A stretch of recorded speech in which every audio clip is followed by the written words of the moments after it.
Help of Hashem, we are learning Beitzah Daf Lamed Vav. We began the fifth and final chapter of Beitzah. We were learning about the concept of one for potential financial losses is allowed to exert oneself to a certain limit on Yom Tov and not on Shabbos. And the case the Mishnah gave, the first case the Mishnah gave is you have products that are on your roof and you are concerned that it might rain. It's not even a certain financial, and if it's going to rain, they're going to get ruined. If you have a skylight which demands the least amount of exertion to get it off the roof into your house, that is something that is allowed on Yom Tov and not allowed on Shabbos. The Mishnah did not go into the details of is there a quantitative limit, even though you are allowed, but is there a limit? And there were Amoraim that compared our Mishnah in Beitzah to the Mishnah Shabbos Daf Kuf Chavav regarding someone who invited guests or students to learn, group chevra to learn, and they want to clear out an area that's filled with stuff, it's filled with straw, it's filled with tvua. The issue there is not muksa, the issue is not hoitzah, it's also just about exertion. There we gave a limit that one is only allowed to schlep out to clear 4 or 5 boxes, and the Gemara is going to continue with this comparison or challenges against this comparison, Beitzah Daf Lamed Hey and Shabbos Daf Kuf Chavav. We're going to learn more about other scenarios of Tircha Yiseda, excessive exertion, and we're going to have here, that's ground zero to a very important machlokes Amoraim between Ula and Rabbi Yitzchak. If something is muktzah and may not be moved, can I move a otherwise non-muktzah keli for muktzah?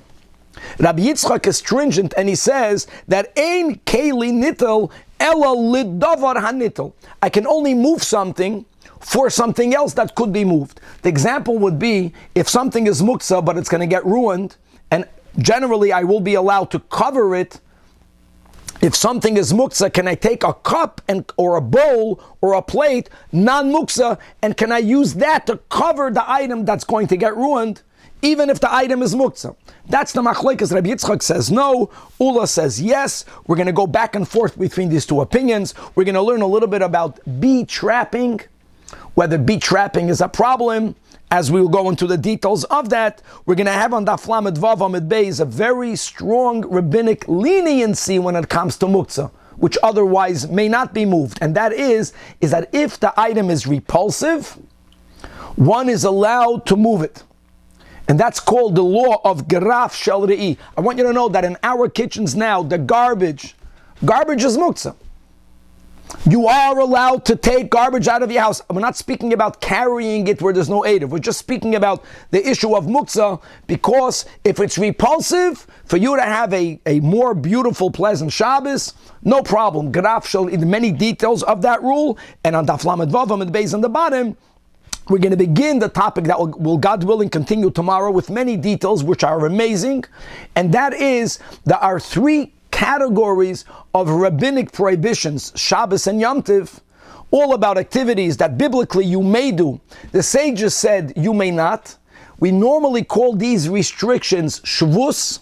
Shvus means rest. Don't do it, but the word shvus is used exclusively for rabbinic prohibitions on Shabbos and on Yom Tov. Now, some of these activities, which they say you may not do, even doing them would not be connected to a mitzvah at all, like climbing a tree. The sages say you can't climb a tree. That's called a shvus. There are certain activities that you may not do, but they are touched with a mitzvah. There's a certain element of mitzvah observance. That will be called rishus. And then there are other activities that are bona fide mitzvah obligations that you also may not do on Shabbos and on Yom Tov, and that's called mitzvah. So just to get the words will be shvus, rishus, and mitzvah, in which Shabbos and Yom Tov are the same. And that will be the famous statement that the only difference between Shabbos and Yom Tov is oichel nefesh, food preparation, and a lot more. We mamish left off on top of the Amid. Looks like it's a big Amid. It's a very easy daf compared to earlier dafim. I want you to know, just to point out, that normally when we quote another Mishnah, the Seder is Tanan Hassan. For some reason, this is not the only time, but until the 2 dots, maybe it was written by another Amoira, Hasam Tanan. just to point out that anomaly. So Hassan Tanan, over there, we're going back to the Mishnah Daf Kuf Chavav and Shabbos, as we learned in the previous class.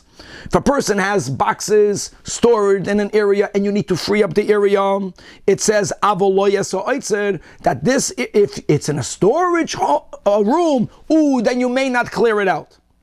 If the area that you want to use is a storage place, so hold on. It's not so simple that. And Amar Shmuel, what does it mean? You may not clear it out. It means what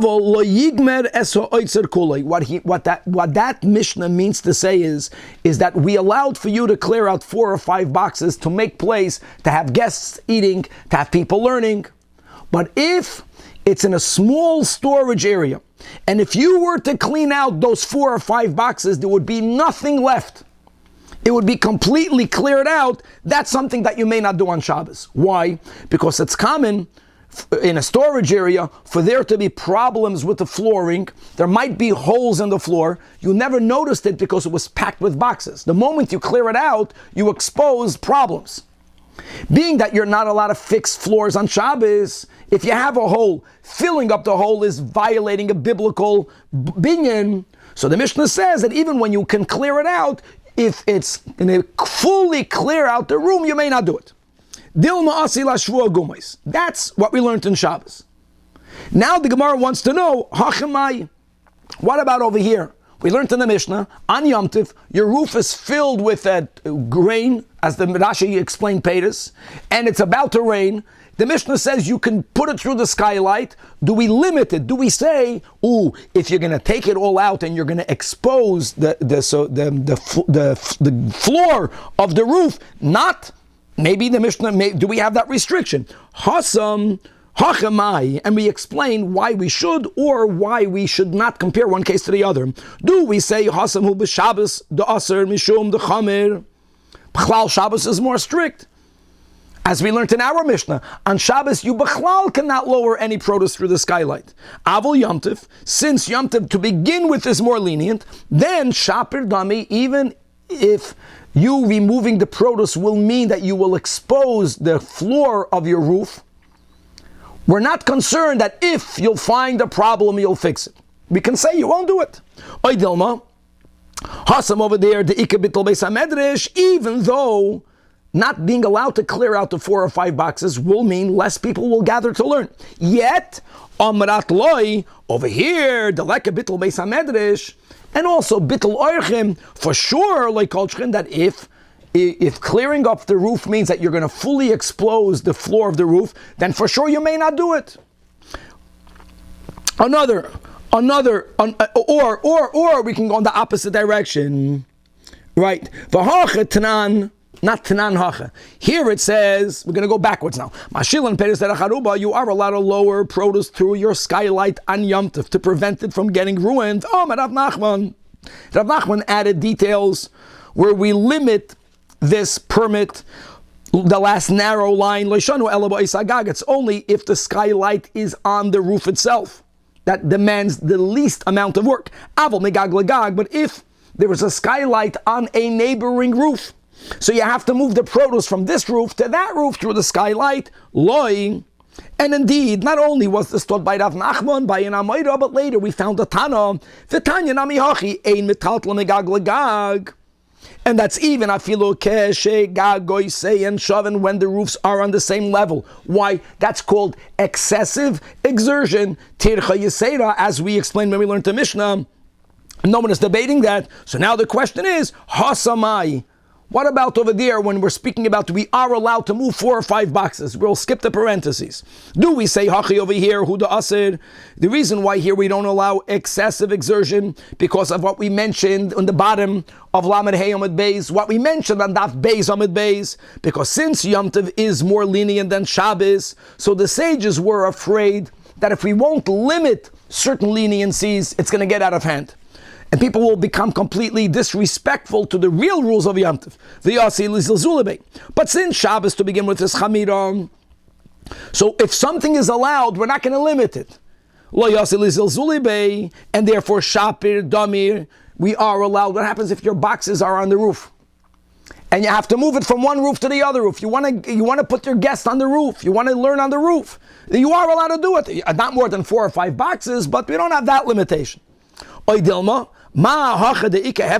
even over here, that there's financial loss, and we do take that into account. Yet, amrat loy, even though you're going to lose the money, so over there, the leka hefsid peidas, you're not going to lose anything. Loy kolchchen, that you should not be allowed. Another question. Hachi over here, Tanya, we have a Beitzah that adds to the details of our Mishnah.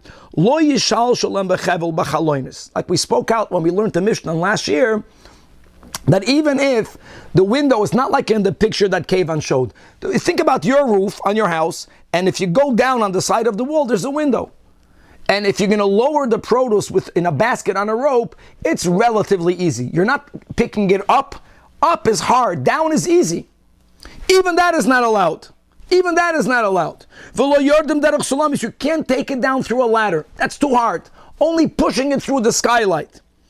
In other words, we limit our permit. So the question will be, over there, Hasamai, if the only way you can move the 4 or 5 boxes is by lowering it with a rope or by going through a ladder, do we allow it? Do we not allow it? Do we say here we are limiting the permit because the lekabitl beis hamedrash? Because what's going to happen? You'll only lose money, but people are not going to stop learning. Avol Shabbos the ikal bitl and the Masechta Shabbos the case. The reason why you are allowed to move it to begin with is because if not, people won't be able to gather, or people won't be able to have the guests that they want to have, which is a mitzvah. That's why maybe we will be more lenient. Oidilma, the opposite. Hachid the ika hefsid paid is still amrat loy. Over there, that there's no financial loss, loy kol shchein. So regarding all of these questions, we say that this stands teku. I think it's very difficult. That's why to apply what's tircha yeseda. It's a very difficult thing. Okay, the next case in the Mishnah on Daf Lamed Hey Amud Beis was similar, that you have produce and it's exposed, you put it out to dry, it might rain or it's raining. Says the Mishnah that on Yom Tif you are allowed to cover produce, protecting it from the dripping rain. Umachasin es haperes. Now the case of the Mishnah was foods themselves are not muktzah, it's food. Amar Ula now comes on this, like we said in the intro, this is the big machlokes between Ula and Rabbi Yitzchak. Says Ula that afilu aveira delivnei, even rows of bricks, aveira it's from the word avir, ear. It's not bricks that are cemented together. We're not speaking about a building. We're speaking about if you have bricks that you plan to use in construction, and if they will get wet, they will get ruined to a certain degree. You are allowed to cover it also. Now that's a novelty. Why is that a novelty? Because bricks or any other item designated for construction is muktzah. And therefore they may not be moved. Even if there would not be an issue of excessive exertion. You can't move bricks. Muktzah. So what? Says Ula, but I can take a cloth or I can take a keli or whatever I'm going to be, a tarp, whatever I'm using to cover, I can carry it to cover muktzah. However, Rabbi Yitzchak says no, that our Mishnah Dafka mentioned peiros, which are ru'uyin themselves to be moved. But if you have an item that's muktzah, you may not move a non-muktzah keli for muktzah. V'azar Rabbi Yitzchak l'taimei, v'amar Rabbi Yitzchak ein keli nitel el l'davar nitel b'Shabbos. Yavaldik. Okay, so that's a machlokes between Ula and Rabbi Yitzchak, and now let's begin to see if either of them will be refuted. Tanan, we learned in our Mishnah, Mechasan es haperes b'kelim. So the Gemara says, why don't we infer from our Mishnah against Ula? Peiros in avira delivnei loy. Says the Gemara, no, that's no proof at all, because maybe huadin afilu avira delivnei. You know why the Mishnah spoke about in case 2, you can cover kelim, because case number 1 was speaking about kelim. Now in case number 1, no one is suggesting, even on Yom Tiv, for you to be allowed through the skylight to move muktzah. That you can't do. No, the first case was you can lower the grain. Yeah, that has to be a non-muktzah item. So once the Mishnah began, I did the Tana Reisha, Mashil and Peiros, just for symmetry, Tana Seifa, Mechasen es HaPeiros, and but according to Ula, even bricks. 1 second. Rabbi, the rope used to lower the grain, that the rope is not muksa? Kevin, we just learned to Beitzah that you may not use a rope to lower the grain. You can only push it through the skylight, and a rope is not muksa. Why would a rope be muksa? Not sure, just it's a weekday item. I don't see why a rope should be muksa. There's so many purposes that you can use a rope. You can use it as a gartel. You can we tie our shoelaces with the rope. With the rope, you can tie the Tefilla on Simchas Torah to make him think that he doesn't know. So when he steps back, he'll get caught. Yeah. Okay, weiter. Now, next, it says in our Mishnah, the same thing could Yontav, according to Rashi. You can cover barrels. So here again, why did the Mishnah? Now, here you can't say to be symmetric. The Reisha never spoke about barrels. So the Mishnah is adding another example. According to Ula, why wouldn't the Mishnah give an example of muksa? Is araya that not muksa? Barrels, yeah, muksa not. The Gemara says no. Who says it's not muksa? Maybe the barrels that the Mishnah is speaking about, it's speaking about barrels of wine that were not tithed, something, and therefore they're muksa. Fakert, the Mishnah gives an example of muksa. And not only maybe, if the Mishnah will be speaking simply about barrels of wine that are already good, fit to be consumed. So why is the Mishnah even giving this as an added example? We already spoke about Pratis. It's like, who needs that? You're not adding anything. So the Gemara says, no, that's not a proof. To the other side. You know why? Because kadeh yain, the kadeh shemen, itzrachalei, there is a novelty by adding barrels. Salka daita chamina, like we spoke out when we learned the Mishnah, if you have grain that's mamash exposed, they will get completely sogged with water, saturated with water, and ruined. Barrels, you can't say it's going to get ruined. There's less of a loss. So, maybe the reason why you can push down grain through the skylight is because it's going to get completely ruined. Maybe only lahafsid meruba chashashu. But lahafsid muat, one might have thought loy chashashu, maybe you won't even be allowed on Yom Tov to put it down through the skylight. That's why the Mishnah gave an example, but it doesn't prove either way, but you cannot refute either side with it. Next, it says... Bye-bye, quick question. We're talking about the payers on the fruit. So if it's grain, wouldn't grain be muksa anyhow? Especially on Shabbos for sure, because you can't use it for anything. And if it's the fruits that we're drying, which we learned in the last parak, unless it's fully dried, that's in between. I guess maybe it's machlokes, but it could be that's muksa also. So that would be similar to the bricks. You can't use it. You're just trying to save it. So we learned many times together, Danny, that they used to snack on grain. That was a common thing. It's not true. Flour is muksa. That was roasted kernels, not like No, fresh. Yeah, it's not true. That's what they ate. I think we had a lot in Beitzah even about grain. About what you could do, what you can do with it. Okay, weiter. Okay. Tanach, we learned in our Mishnah, the third case in our Mishnah was noisten keli tachas hadela. If you are allowed to put a keli, even on Shabbos, if there is delef, means there's dripping water going into your house, you can capture it in utensils, preventing that water from flooding your house, from ruining your house. That's called a hefsid meruba, a big loss if your house will get flooded. And even on Shabbos, you can do that work. Now, it's a good point. Chavra, water that's dripping through your house is disgusting. All right, don't think about just that you have a hole in your roof. No one has a hole in the roof. It's water that's seeping through a crack and it's getting dirty, and that water is muktzah. It's water that is completely unusable as muktzah. And the fact that you are allowed to take a keli to capture the water, doesn't that disprove Rabbi Yitzchak? Rabbi Yitzchak holds you cannot move a utensil for muktzah. Water, dripping water is disgusting. So the Gemara says not necessarily. Maybe it's not usable for people to drink from it, but animals will drink from it. Bedela faroi. And that will be the case. That will be the only case of the Mishnah. Tashema, now let's go to Braisos. From our Mishnah, we couldn't prove or refute anyone. It says in a Braisa, a person machatzelis, you are allowed to spread a mat. Al gaba leveinim b'Shabbos. Clear. You can spread a mat on bricks. Guys, bricks is muksa. So that's a raya to ula. That's a question on Rabbi Yitzchak. Answers the Gemara, no.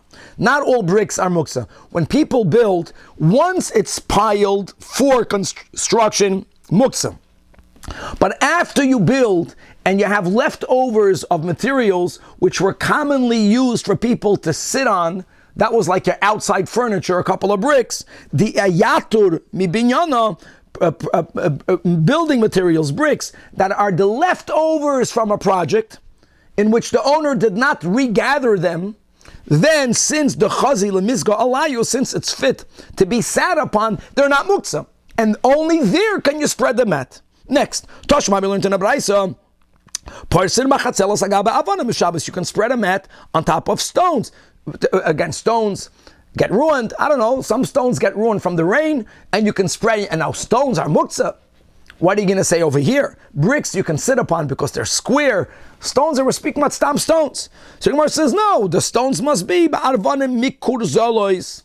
There were certain type of round, a smooth but pointed stones that was your typical toilet paper in the times of Chazal.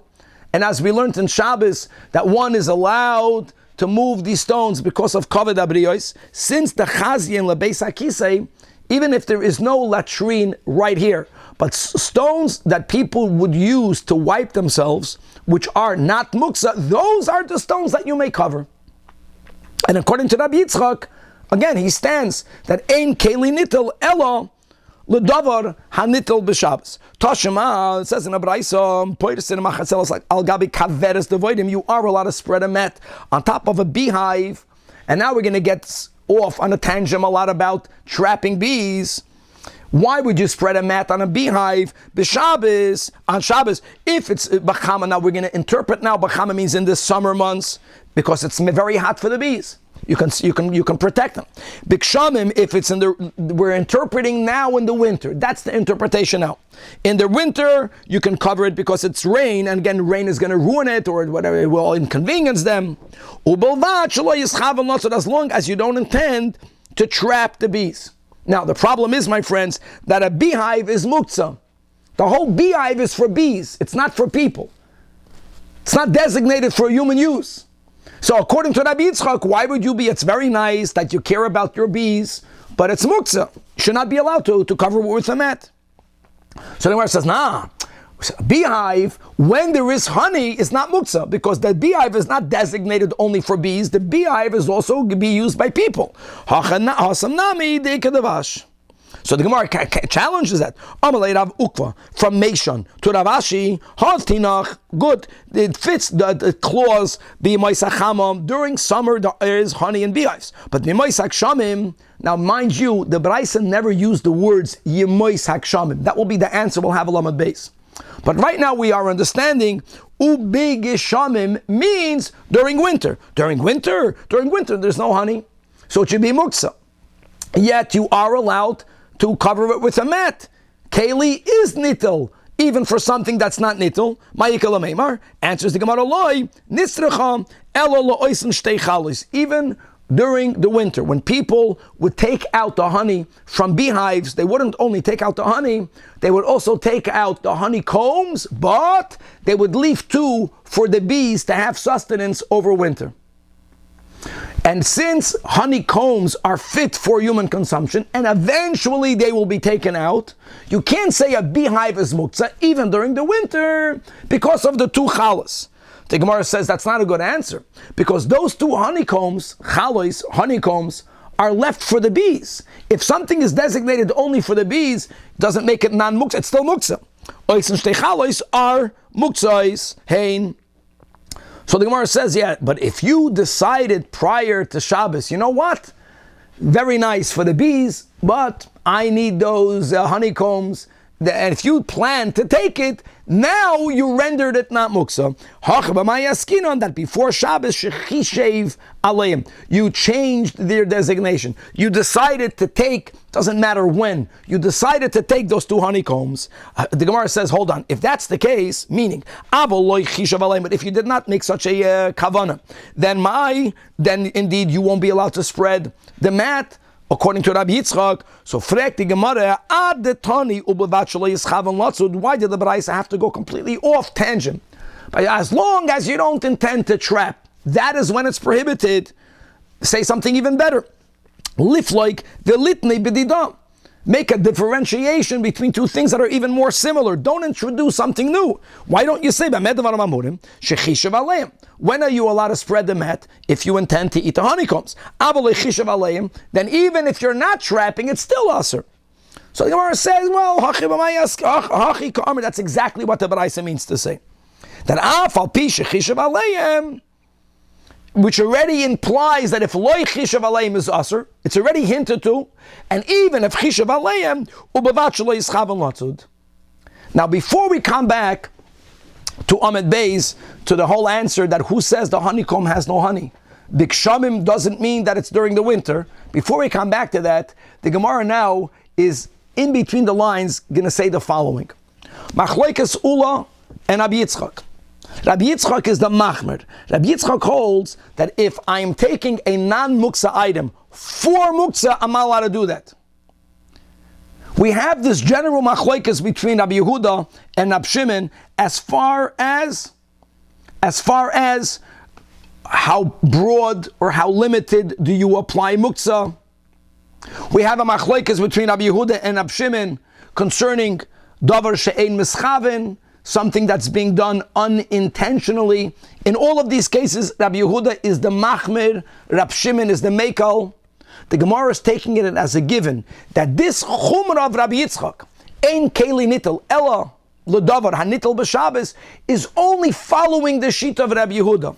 If Rabbi Yitzchak would have sided with Rabbi Shimon, since Rabbi Shimon is b'chlal very lenient, then even for a muksa le Rabbi Shimon, one will be allowed to carry something else. This premise is not written, and it's not going to be refuted. It's a given. In other words, the whole Rabbi Yitzchak only fits with the school of Rabbi Yehuda, doesn't fit with the school of Rabbi Shimon. And therefore, what did we attempt to do? We have a Beitzah that says that you can cover a beehive with a mat. And the Gemara is making an effort to reconcile this Beitzah fits with Rabbi Yitzchak, which automatically means this Beitzah is following Rabbi Yehuda. Because if you're making it go with Rabbi Yitzchak follows Rabbi Yehuda in the general question of what is muksa, what's not muksa, in the general question regarding davar she'ein mischaven, davar she'nischaven, malacha she'ein sricha leguf, and all of these areas where Rabbi Yehuda is the machmer. So it says the Gemara, b'ma yakimta, when you are attributing this Beitzah, when you are saying the Beitzah fits with Rabbi Yitzchak, it's tantamount to you saying that this Beitzah can follow Rabbi Yehuda. The Islay Muksa, again, because according to Rabbi Shimon's narrower application of Muksa, even Rabbi Yitzchak will agree that you are allowed to carry a keli for something that lit Rabbi Shimon as Muksa. So Amos Seifa, hold on. When it says, what does it even help if you don't intend to trap? This not intending and therefore okay, that's only Rabbi Shimon. Asan le Rabbi Shimon, according to Rabbi Yehuda, it should be asur because you're trapping. Gewaldige question. So the Gemara takes a step back. Whoa, according to Rabbi Shimon, it's good? No. Why not? Because psikresha. Says the Gemara answers by asking a question. Your whole logic doesn't make sense. You're telling me that it only fits with Rabbi Shimon. It doesn't fit according to Rabbi Shimon. Because the Rabbi Shimon, that will be good. Then if you don't intend to trap the bees, you're good. How can that be? Both Abaye and Rav, they both came to the same page. Not initially, but ultimately they both agreed that what? That if you're doing something, you're cutting off the head of the chicken, even though your intention is not to kill the chicken. You only want to give your kid a toy to play. Your kid is looking forward to play with the head of the chicken. You may not do it. You have no intention, because there's no way that you can cut the head of the chicken off without the chicken dying. You're going to cut off the head and it won't die. And that's the rule. Whenever it's inevitable, then even according to Rab Shimon, it's prohibited. So what does your intent b'chlal matter? So therefore, whatever you'll answer for Rab Shimon, I'll answer for Rab Yehuda. Lo'olam kol Rab Yehudahi. Which is why we are correct to say that the Beitzah fits with Rabbi Yitzchak. Yes, it fits with Rabbi Yehuda. What must be the case of the Beitzah? On the last line of the Amid, the Isbei Kave, not coffee. Kave means windows. In other words, you have the mouth of the beehive that you're covering with a mat, so the rain should not go in and ruin it. But you have holes on the sides of the beehives through which the bees can go out. So when you cover it, you're not inevitably trapping it.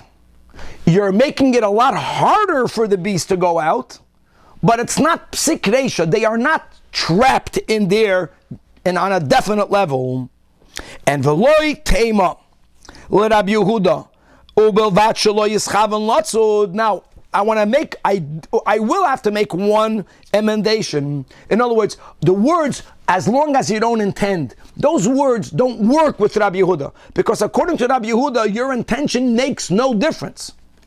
What the Beitzah really has to be amended to say, Daf Lamed Vav Amid Beis, Ela emo ubelvat shelo ya'asena mitzuda. What type of beehive may you cover with a mat to protect it from getting ruined? A beehive that you will not render it into a trap when you cover it, because if you render it into a trap, then you're not allowed to do it because you're trapping the bees.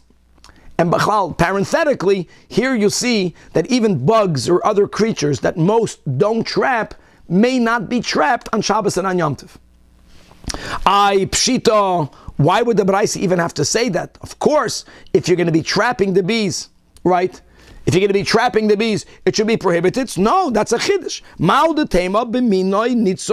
Maybe the prohibition of trapping is only for creatures that are commonly trapped. Species that are commonly trapped, but shaloi b'minoi natzud, which are bees, people don't normally trap bees, then mutar. So the Mishnah has to do, the Beitzah is saying, no, that the isur, the prohibition of trapping is on all creatures, and it must be speaking about, again, a honeycomb, a beehive that has windows in the sides. Now, we explained this entire Beitzah, lishitas, Rabbi Yehuda.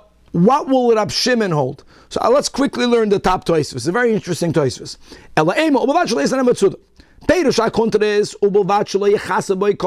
Make sure you don't cover all the windows. Because if you were to cover all the windows, Rashi adds the words, then according to Rabbi Yehuda it will be Asr, but according to Rab Shimon it will be Mutar. Rashi is trying to make this Beitzah dafka go according to Rab Shimon. And Tosfos says, if you're covering all the windows, then even according to Rab Shimon, it should be Yassim. Psik reisha. So Tosfos has a very big chiddush over here. This is the example, that in a beehive, there's always going to be a little hole somewhere through which a bee can escape. It's only about how easy is it for the bee to escape. That just like Rabbi Yehuda is generally more machmir by muktzah, he's more machmir by davar she'ein eschavin. Rabbi Yehuda has a different understanding of psik reisha. According to Rab Shimon, you know when we say Abaye v'Rav Amri Travayu Moed Rab Shimon psik reisha v'lo yamus, that's only if it's mamish for sure going to happen. You cut off the head of the chicken is going to die. If you cover a beehive and there's one possibility that might be the hardest possibility in the world for a bee to escape, if a bee can escape, according to Rab Shimon, there's no problem. There's a machloikas according to Rabbi Yehuda and Rab Shimon how to interpret psik reisha. You have a sugar package, and you're not allowed to rip letters. So can a person say, I don't have to look, I'm going to rip it? There's a little possibility that my cut is going to go not in between the letters. And therefore it's not psik reisha. Can you say that? That's l'chayda the machlokes between Rabbi Yehuda and Rab Shimon. Rab Shimon is very lenient in saying if something is not absolutely going to happen, we can say it's not psik reisha. And let's go back in the Gemara, but this is a very big Tosfos. Rav Ashi Omar, like we mentioned on Amud Aleph, I reject the whole question. Forget about the whole. You're telling me that there's no honey, so it's muktzah, so there's honeycombs, and you had intention. No. Mi ktani biyamois achama. Does it say biyamois akshamim? No. It says bachama. You want to cover it when it's hot, protect it from the heat. Bikshamim means you want to protect it when it's raining, not during winter. Big difference. It can already start raining during Tishrei in the Holy Land, or Cheshvan before winter, and there is still honey in there. Both by Nisan and by Tishrei, by the in-between seasons, the Ika Chama, the Ika Kshamim, the Ika Devash. So therefore this whole intention and honeycombs is not necessary to explain how this Braisa does not refute Rabbi Yitzchak. Next, the third case in the Mishnah was, we're up to the 2 dots on Daf Lamed Vav Amid Beis, that if your house is going to get ruined because it's leaking in your house, you are allowed to put out utensils to capture the dripping water, even on Shabbos. And Tana we learned, I don't care how much work you'll have to do. Im nismale hakeli shoifech v'shoina ve'ena nimna. Even if the bucket is filling up, you have to pour it out, put the bucket back. So be it. You're not violating a biblical malacha. Yes, we want for people not to have to do exertion, but on the other hand, you're going to ruin your house. Says the Gemara story.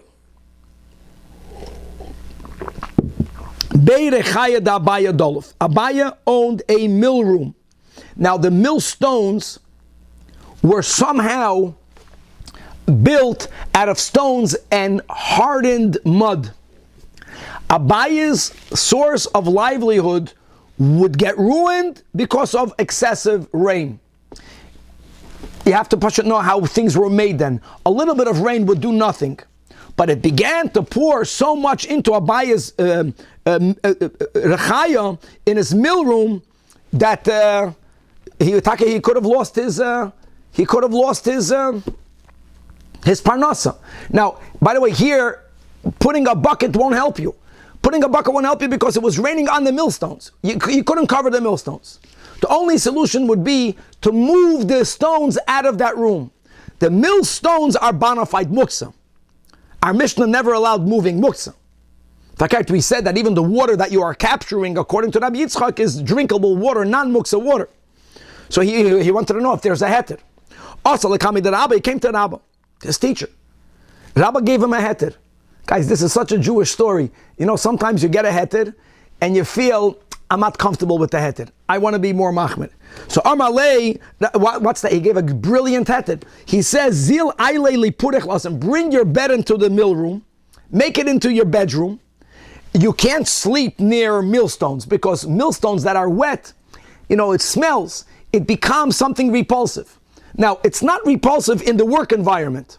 But if you're making this right now into your home environment, it's repulsive.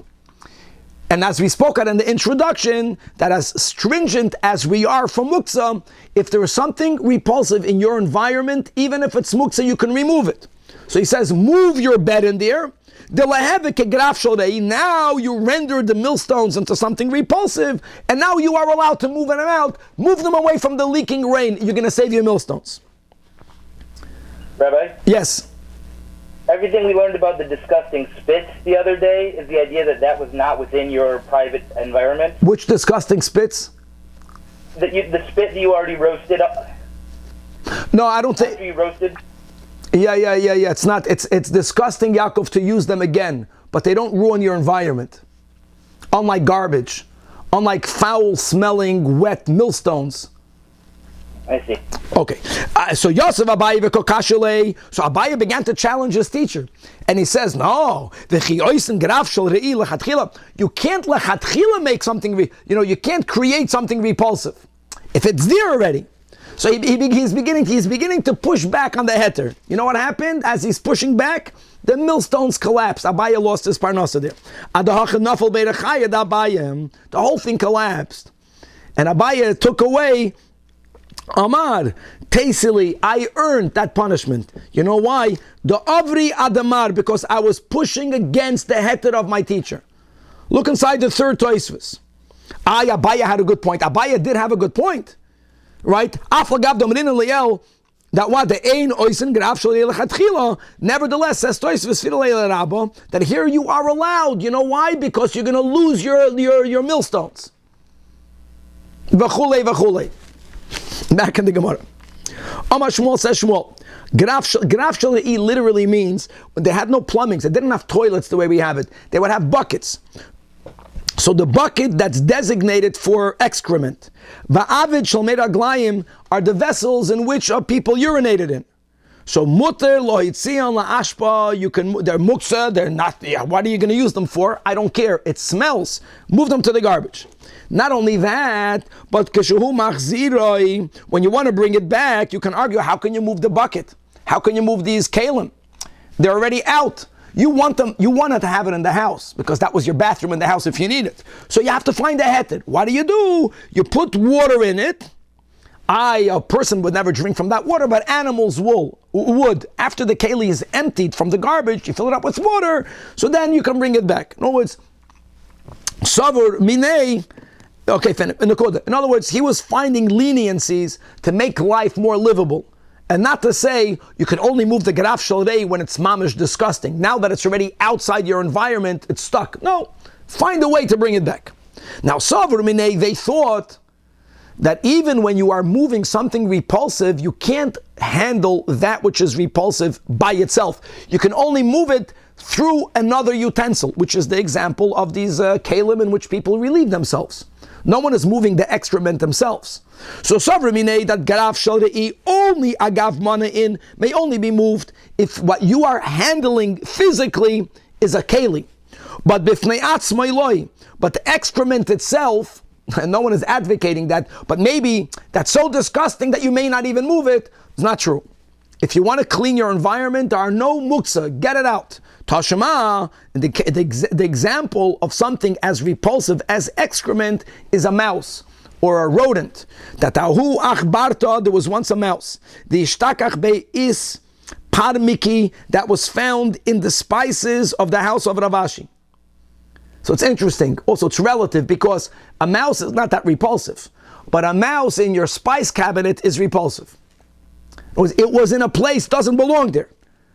So Amar Lahu Rav Ashi said, Nokta bitsutzi, so you grab it by the tail, grabbing the thing itself, and va'afkua, and throw it out. So you can even directly handle something repulsive if need be. Dead mouse? Huh? Is this a dead mouse? I don't know, Danny. I don't know. If it's alive, maybe it would be a traffic issue, though. Could be Danny's right. Yeah. And that's taka white, taka. I was thinking, why is it disgusting? So I was thinking because it's in spices. You're right, I'm a dead mouse anywhere. So there's no trapping issue, but it's a muksa issue and you can move it out because graf shalrei. All right, Chavre, let's be. Our garbage in our homes also muksa, and you can only move it because it's in a living environment? Yes, it's graf shalrei. Today, even though the garbage is relatively cleaner and with all the shtick, you are allowed to take a garbage and move it out. A garbage is mamash muksa. No problem. Isn't something that's repulsive a personal preference? I find other things repulsive that I don't want in my house that you might not find repulsive. Semach, kick them out. Grab those things by their tail and throw them out. That's the message. Mishnah. Kol shechayavim alem. Oh, so here we go. So we have, normally, midrabanan is the word that we use for rabbinic rules. Unique Shabbos and Yom Tiv is that we call it a shvus. The sage says rest, means don't do something. Now we're going to learn a specified application. Like we said in the introduction, you have shvus, you have rishus, and you have mitzvah. Shvus is this rabbinic don't do something, and the activity is not mitzvah related at all. That's when we use the word shvus. Rishus means that there is some mitzvah element to it, but you're not obligated. Still, there are times that the sages said, don't do it, but they call that rishus.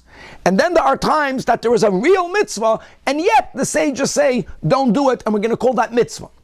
So, kol shechayav olav, whether it's in the category of shvus, whether it's in the category of rishus, whether it's in the category of mitzvah, Unlike the first Mishnah in the chapter that we learned in the last daf, that we made a difference, we differentiated between Shabbos and Yom Tov. In that case, we were lenient on Yom Tov, we were strict on Shabbos.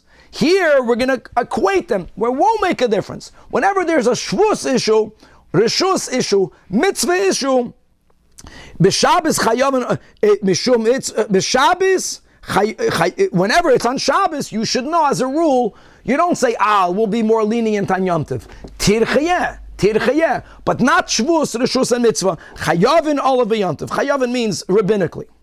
And now the Mishnah wants to give examples of all of these rabbinic decrees in the category, some examples. Shvus, others reshus, other mitzvah. Ve'elai mishum shvus. Example, lo yolam ilan, you're not allowed to ascend a tree. Cannot climb a tree on Shabbos nor on Yom Tov. That's the point of the Mishnah. Number 2, you're not allowed to ride on an animal. Number 3, you're not allowed to swim. You're not allowed to swim in water. You can jump in a pool. You can't swim in the pool. And we quoted this above. You're not allowed to clap your hands. You're not allowed to slap your thighs. You're not allowed to dance. Guys, we just learned a few daf ago just to know that Tosfos says that this rabbinic is inapplicable today. And that Ramah Paskins like Tosfos, but we're learning the Mishnah now.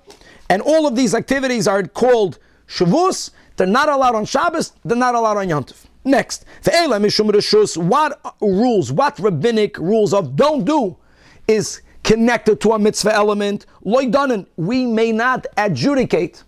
And we're going to go in the Gemara details. There are actually certain dinei Torah that are called mitzvah. There are other times that you can't call it an obligation, but if you act as the judge, when you're qualified, you're doing something good. That may not be done, not on Shabbos, not on Yom Tov. You may not give a woman kiddushin. We're not speaking about nesuyin, we're speaking about kiddushin. It was actually relatively common for people to do kiddushin erev Shabbos in the afternoon. Even though the marriage was finalized on Shabbos, we'll speak about that another time.